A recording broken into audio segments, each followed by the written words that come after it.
വിധിയായി വന്ന ജീവിതം. കാറ്റിന്റെ ദിശയിലേക്ക് ധൃതിയിൽ ഒഴുകിപ്പോകുന്ന ഇലകളെയും പൊടിപടലങ്ങളെയും കൺചിമ്മാതെ നോക്കി നിൽക്കുന്ന റബീഹ് തന്റെ ജീവിതത്തിൽ നടന്നുകൊണ്ടിരിക്കുന്നതായ കാര്യങ്ങൾ ഓർത്ത് വിങ്ങി പൊട്ടിക്കരയുന്നു. ഡാ റാബി! ഉമ്മാന്റെ വിളിയുടെ മാധുര്യം അവനെ തലോടിയതോടെയാണ് അവന്റെ ചിന്തകളിൽ നിന്ന് അവൻക്ക് മുക്തി ലഭിച്ചത്. മോനെ റാബി, നീ ഇവിടെ നിൽക്കാണോ? എത്ര നേരമായി നിന്നെ ഞാൻ വിളിക്കുന്നു. നീ ഇവിടെ എന്തെടുക്കുക? ഒന്നുമില്ല ഉമ്മ, ചുമ്മാ ഇവിടെ കാറ്റ് കൊള്ളാൻ വന്നതാ. റബീഹ് അവന്റെ കണ്ണുനീർ തുടച്ചുകൊണ്ട് പറഞ്ഞു. സ്കൂളിൽ പോകാൻ ഈ സമയത്താണോ നിന്റെ ഈ കാറ്റുകൊള്ളൽ? ഉമ്മാനോട് എന്തിനാ നീ കള്ളം പറയുന്നത്? എന്താ കാര്യം പറ മോനെ.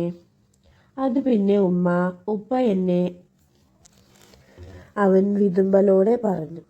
അവന്റെ വിതുമ്പൽ കണ്ട് ആ ഉമ്മാന്റെ മനസ്സൊന്നു പിടഞ്ഞു. അവനെ നെഞ്ചോട് ചേർത്ത് പിടിച്ച് ആ ഉമ്മ പൊട്ടിക്കരഞ്ഞു. എന്തിനാ ഉമ്മ കരയുന്നേ?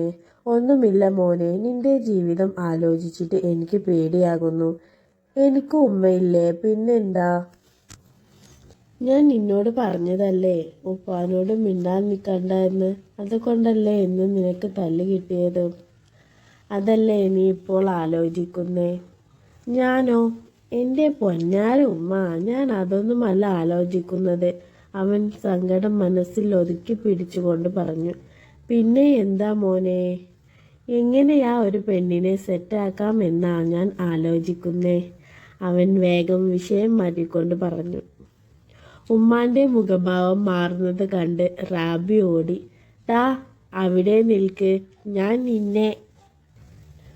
ബാക്കി കേൾക്കുന്നതിന് മുമ്പ് റാബി ബാത്റൂമിലേക്ക് ഓടി. ആ, ഇപ്പോഴാണ് എനിക്ക് ഓർമ്മ വന്നത്. എന്നെ ഞാൻ നിങ്ങൾക്ക് പരിചയപ്പെടുത്താൻ മറന്നു.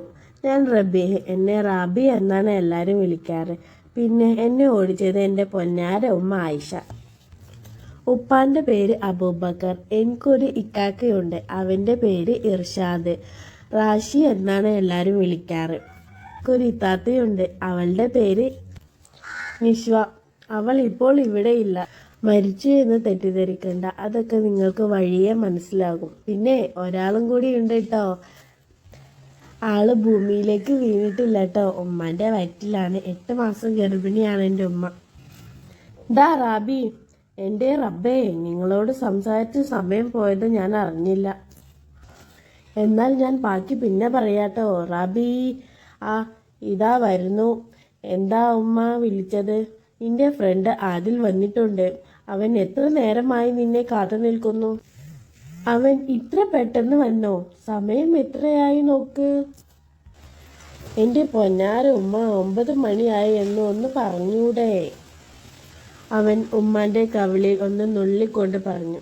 അതെങ്ങനെയാ അറിയുന്നേ? പുന്നാര മോനെ വളർത്തി വഷളാക്കി വെച്ചിരിക്കുകയല്ലേ നീ. റബീഹിന്റെ പിറകിൽ നിന്ന് വന്ന ആ അലർച്ച കേട്ട് റബീഹും ഉമ്മയും വിറയലോടെ ശബ്ദം കേട്ട ഭാഗത്തേക്ക് നോക്കി.